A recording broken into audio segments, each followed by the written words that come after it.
من الشیطان الرجیم بسم اللہ الرحمن الرحیم یرفع اللہ الذین آمنوا منکم والذین اوتوا العلم۔ گفتگو جاری تھی سالک اللہ کے درجات کے حوالے سے۔ ہم نے سالک اللہ کے سفر کی شرائط ہم نے 5 بتائیں کہ اس کی شروعات توبہ سے ہے اور اس کا اختتام تقویٰ پر ہے۔ تقویٰ آخری شرط سفر ہے۔ اب ہم گفتگو کرنے لگے ہیں کہ یہ جو ہم کہتے ہیں کہ زاد راہ متقی زاد راہ کو اکٹھا کرے، یہ زاد راہ کیا ہے؟ زاد راہ کون کون سی چیزیں ہیں؟ زاد راہ کون کون سی چیزیں ہیں؟ بس خدا کی جانب سے، خدا کی جانب جو سالک اللہ، خدا کی جانب سیر کرتا ہے، سالک بنتا ہے، خدا کی طرف جو سفر کرتا ہے انسان، یہ سیر عمودی ہے، یہ سیر عمودی ہے، افقی نہیں ہے، یعنی روحانی مقام، اعلیٰ مقام تک پہنچتا ہے، نہ کہ بالا ترین مکان، بالا ترین بلڈنگ میں پہنچ جائے یا جہاز کے اوپر چڑھ کے کہے کہ میں خدا کے قریب ہوا ہوں۔ نہیں، یہ روحانی مقام ہے، روحانی بلندی ہے۔ بس زاد راہ انسان حاصل کرے تاکہ بالا ترین مقام تک پہنچے، نہ کہ بالا ترین مکان تک پہنچے۔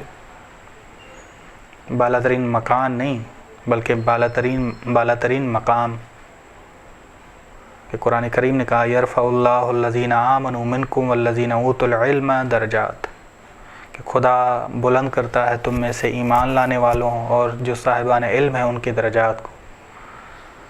ٹھیک، پہلا عرفانی مقام یا پہلا جو عارفین کا مقام ہے، یا پہلی چیز جو زاد راہ میں ہمیں چاہیے وہ ایمان ہے۔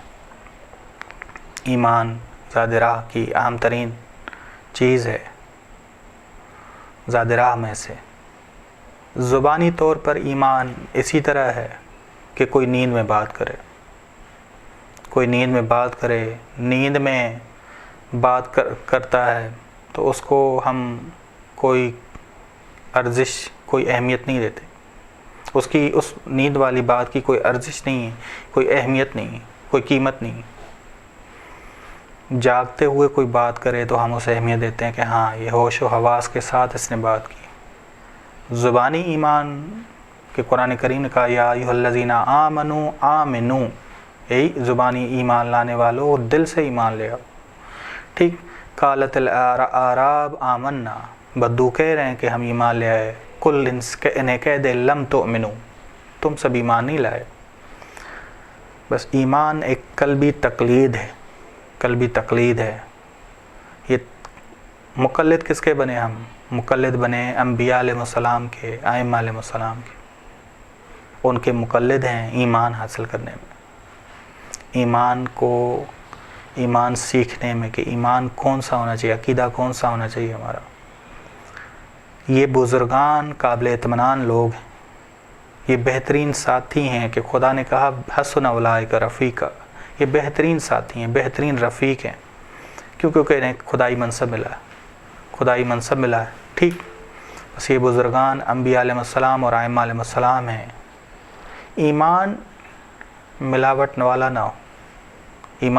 والا نہ ہو کہ قرآن کریم نے کہا والذین آمنوا ولم یلبسوا ایمانہم بظلم، جو لوگ ایمان لے آئے اور انہوں نے ایمان میں ظلم کی ملاوٹ نہیں کی، ان لوگوں کے لیے امن و امان ہے، اور یہی لوگ ہدایت یافتہ ہیں۔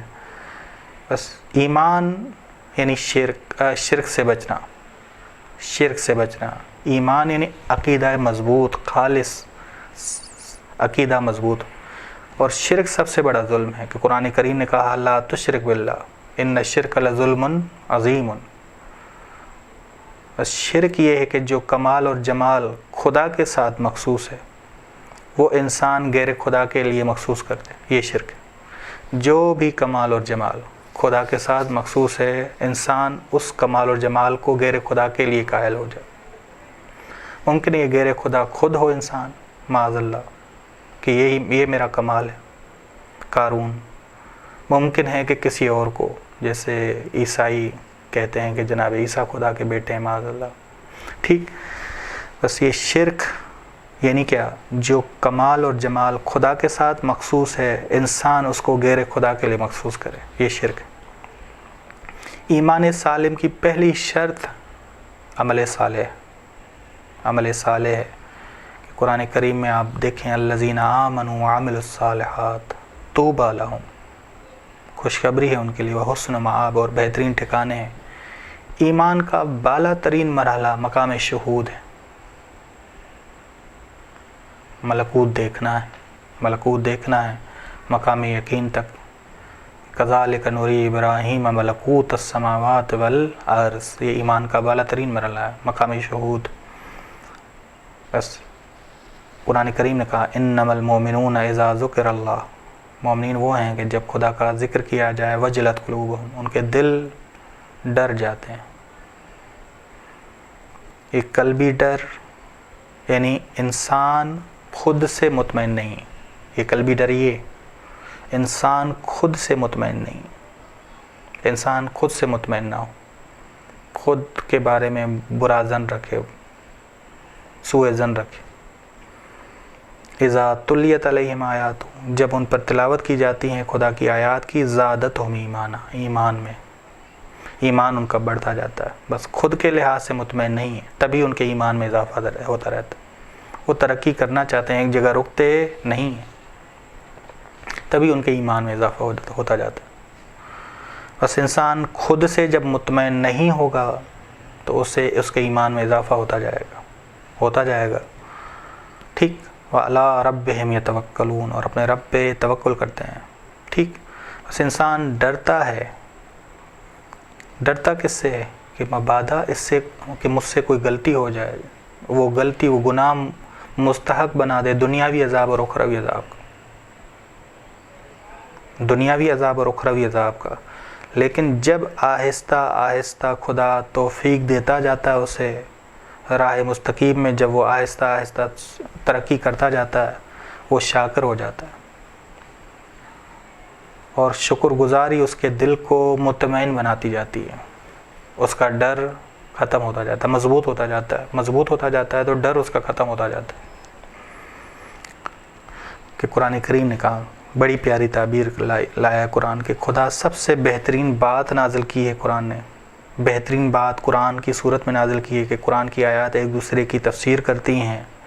جب خاص لوگ اسے سنتے ہیں تو ان کے دل، وہ لوگ سنتے ہیں جو ڈرتے ہیں اپنے پروردگار سے، تو ان کے رونگٹے کھڑے ہو جاتے ہیں۔ رونگٹے کھڑے ہونا یعنی ڈرنا، رونگٹے کھڑے ہو جاتے ہیں۔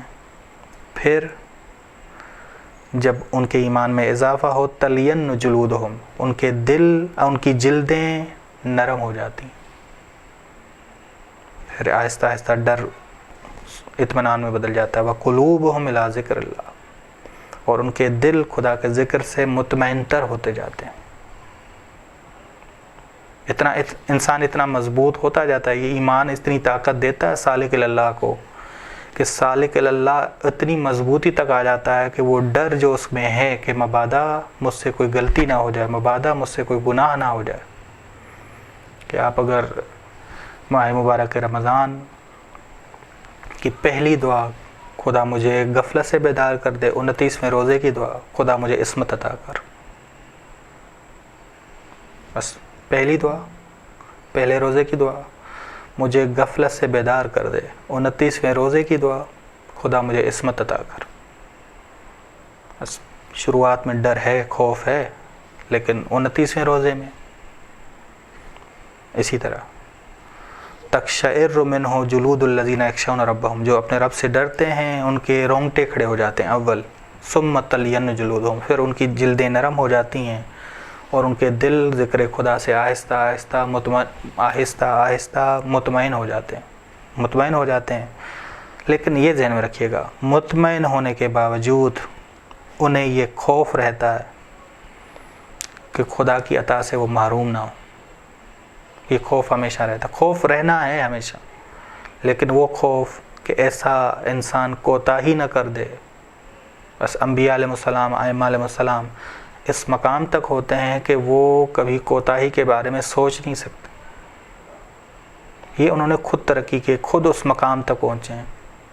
خود اس مقام تک پہنچیں، لیکن ایک خوف رہتا ہے کہ خدا کی عطا سے وہ محروم نہ ہو جائیں، خدا کی عطا سے۔ تبھی امام علی نے دعائے کمیل میں فرماتے ہیں وَحَبْنِي صَبَرْتُ عَلَىٰ حَرِّ نَارِكَ، خدا میں تیری جہنم کی آگ سے پہ صبر کر لوں گا، لیکن تیری کرامت کی نظر سے، نظر کرم سے جدائی برداشت نہیں کر پاؤں گا، تیری عطا سے محرومیت میں پہ صبر نہیں کر پاؤں گا خدا۔ بس یہ خوف ہمیشہ رہتا ہے، لیکن وہ خوف کہ دنیا میں کوئی کوتاہی نہ ہو جائے، اتنے مضبوط ہو جاتے ہیں ایمانی لحاظ سے کہ اب وہ خوف ختم ہو جاتا ہے، مطمئن ہو جاتے ہیں، شاکر اتنے بن جاتے ہیں، حامد اتنے بن جاتے ہیں، خدا کی حمد و ثنا اتنی کرتے ہیں کہ وہ گناہ نہیں کرتے۔ لیکن خوف ہمیشہ رہتا ہے، وہ خوف کہ محروم نہ ہو جائیں خدا کی عطا سے۔ وصلی اللہ علی محمد اہل بیتہ الطیبین الطاہرین۔